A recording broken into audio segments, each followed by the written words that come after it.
Hey guys, and welcome back to another YouTube video. In this video, I'll be going through the North Melbourne versus Carlton game in which Carlton just smoked them again. North, their attacking ball, they're getting scores, but they're getting pounded almost ×2 on the way back because they cannot defend at the moment. So, what are they at now for? I'm just going to go through live ladder and then just see how many points have they conceded.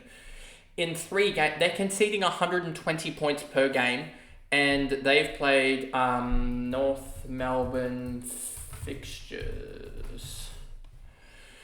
And they have played so far GWS, Fremantle, and Carlton. And those 3 sides are still undefeated, aren't they? Yeah, they've played 3 undefeated sides, so you would say they've played hard sides. But I don't really think Fremantle is a scoring unit. GWS obviously is and Carlton is. But I reckon they could honestly concede about 100 points a game, 110 points a game. That's how bad their defence is. They play Brisbane, who are one of the best. This is a way to kick-start Brisbane's season. Go up against North Melbourne and then just try and put a score on them. Because they could honestly put 140 on them, even though they're playing bad at the moment, Brisbane.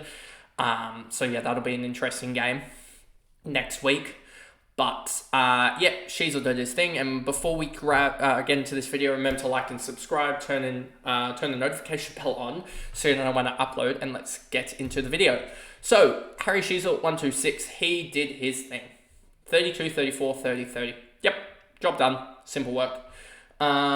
He just does his thing. He gets the points he needs. He has the dominant role over Fisher and also McKercher. But Fisher and McKercher are still making money for us, and I still believe in Fisher isn't doing terribly enough to trade him out.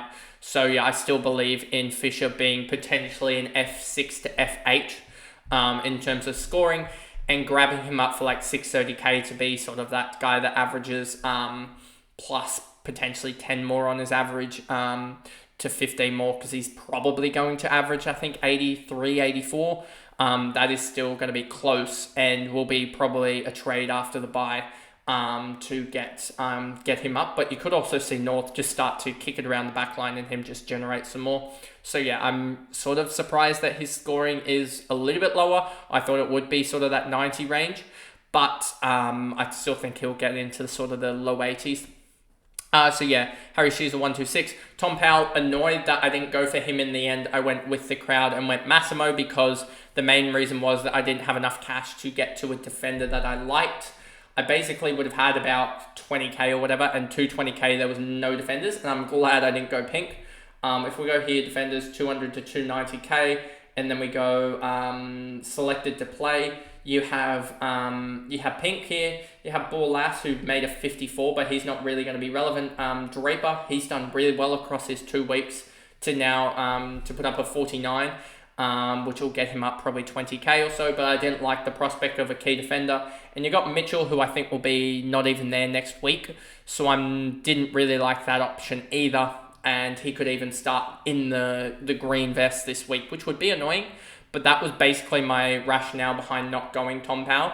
But Tom Powell next week in easy, as he beat his break even by 78, which is roughly about a 55k rise, and 55k rise gets him up to around about that 630k, and 630k I can get there with James Jordan, and I can also just trade Seth Campbell to pretty much anyone, which is a good thing.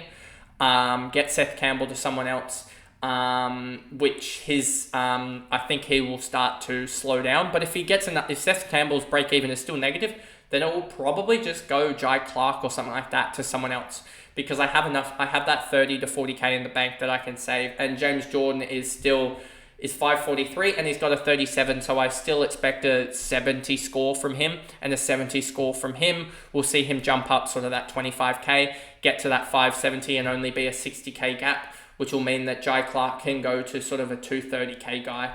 And if we look at the midfielders, 200 to 290k, there's no one at the moment, but I want to get to Harvey Thomas, who's 260k, so effectively thinking about that, I need 890k roughly. And James Jordan plus So I need roughly about 320k in cash rises. If you think about James Jordan at the moment and my cash of 39k, James Jordan is, so that would be 582k, and I need, what did I say, about 890? So I need about 310k, which is basically Seth Campbell, Lazaro, Jai Clark, and James Jordan cash gen wise should get there, because Jai Clark, if he gets a 40, will go up another 20k, and James Jordan will go up another 20 to 30k, so that'll be tight. So yeah, that's sort of how I'm looking at getting in Powell, as I think his role is just really, really good. It does now, that would then put me at, 1, 2, 3, 3, and then 4, and then 5 on the 5 on the bye in that first game of the round 12. But by then, Isaac Heaney role could be interesting, as well as Tom Powell could potentially not be there. Zach Fisher could be potentially upgraded by then, etc., etc. So that's what I'm looking at there for that bye. But that is sort of my thoughts there on Tom Powell and how to get him in. He will be got next week, basically, is the plan. Zerha, unless James Jordan goes like 110, 120, has like a negative break even, obviously has the Eagles next week, but I know that in the next sort of 3 weeks I've got to get him, Jackson, and Grundy all out of the side. So it may be that I have to sacrifice against the Eagles, where he still probably goes plus 10, 15 more on that 75 average, and still get rid of him, even though he probably has a good game against the Eagles. Zerha, Sherry 83, I was really annoyed because they keep on giving him tackles, and it's not, he lays the tackle, but it's an effective disposal, and that is not a tackle. So he got gifted about 2 to 3 tackles that were not actually tackles, and that's what was the most annoying part about this. He probably deserved like a 70 here, as well as had a couple of free kicks in the ruck that it should have been free kicks against. He had a high tackle as well that was counted as a tackle, so that was a 7-point swing there that would have happened. So yeah, he really gets overvalued in the scoring, and I don't know what he put up in Supercoach. Let me just quickly think about this, but I don't think in Supercoach he did too valuable, to be honest. Put up a 90 in Supercoach, so that's not the not the best. McKercher 77, he did really, really well. That cash generation is just flowing. He's going to go up, I guess, another like 60k. And have an even bigger minus break even, which is really, really good to see. He's now going to be, I would suggest, what did I say, 60 okay, so probably 460k, which is really, really good. He's going to climb massively, and I wouldn't even be surprised, given that if he rises to around about that he could even get to 700k, which would be a massive cash generation, but that is exactly what you want out of rookies. David Juniak is a sort of almost on the edge of a failed pick now, so those people that have him almost, you're probably going to have worse problems, but David Juniak is starting to show that it's not him getting the point spread. It's Powell, Sheasel, McKercher, I think, has outscored him in 2 out of the 3 games now. Or been very close, if not there or thereabouts on it. Fisher, as I said, with the Powell sort of thoughts, probably going to be traded around about the bye to someone, but we'll wait and see on that one. He's probably the expendable one, to be honest with you. And we'll just see who's back, because you may even get like a McRae who's back, and that may sort that out and get me down to the 4 guys on the round 12 bye. So there's the thoughts alongside that. Fisher Wardlaw got injured as well, so he had a big extended part out in that third quarter, so he was probably on for about an 85, but again, just shows that he's not quite there yet. Curtis, McDonald, Larky, Lazaro did all right. Didn't get subbed out in this one, but had only the 1 point last quarter. If he'd had a good last quarter and put up sort of that 70 score, it would have been a lot better for his cash gen, but he's still going to put up probably about 25k or so, which is pretty good. Get him, and he's on the way to sort of that 400k price tag. Steven, Scott, Simkin, Stevenson, Dersma 32, and this is exactly why you don't go Dersma, because this is the dumpster graveyard role that he has. And he had, 1, 2, 3, he had 3 marks, and that is exactly why Dersma was a no-go for me. He got outscored by Burgess. For those people that had that conversation, Burgess, I think, put up a 49, so he got outscored by Burgess. Burgess is going to have more cash gen in him. Burgess is going to have the break-even still there, because I think Dersma's break-even now is going to go up to like a 20-25. And yes, he may still make cash, but if he has another bad one, his break-even's then going to suddenly rise to sort of that above what he's output in the last couple in this game here with a 32. So you may be stuck in your tracks with a medium forward in a bad side that is sort of not making cash and is sort of at 370k or so.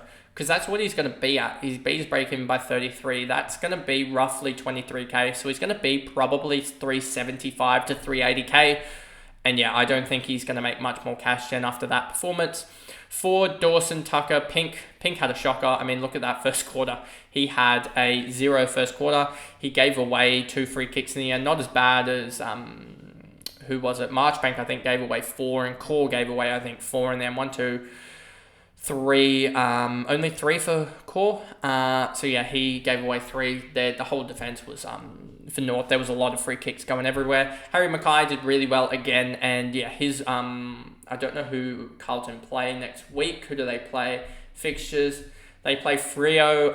Freo's backline actually looked alright, so that may be a struggle for Mackay. Adelaide, their backline looks horrific, so he should do well there. GW West, their backline is pretty good, so Mackay may struggle there.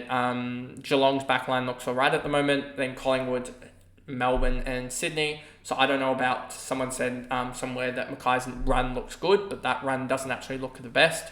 Hewitt did really well and started off strong and then got to a 107. Elijah Hollands came home strong, got to a 107. Still wouldn't suggest bringing in Elijah Hollands just because he's still priced at 600k, so I don't expect him to go hundreds each week. Sherrill 106, Cripps 100. You also do have Sammy Walsh coming back. Akers 95, Curnow 87, Tom De Koning 86. He did well in the ruck against Sherry. Sard 85, Wiedering, Newman 77. So he's dropping quickly now. 30 off, so that'll be 20 odd k. So he'll be around 850k to 855k. McGovern, Kennedy, Owies, Boyd, Carroll 62. He had a really good second quarter, but I'm pretty sure he didn't do too much Supercoach wise, I don't think. He ended up with a 65 Supercoach wise, so massive cash gen for those who grabbed him, but I'm not too worried about him. And he did have, I think, some injury concerns. Zach Williams got off to a great start, got to 20 in the first, and then basically just had a couple of dead quarters. I really would like to see him pop out in 90 sometime soon, as those who own him are sort of, they're there or thereabouts with Zach Williams. He's now averaging, I think, what's he averaging now? 67, so he's still plus 18, which is good, but he does have the early buy, which takes a little bit of the cash gen sense out of it, but he should be fine. You're just hoping for a big game, and hopefully one of those big games will come when someone just absolutely decides to just kick behind after behind after behind.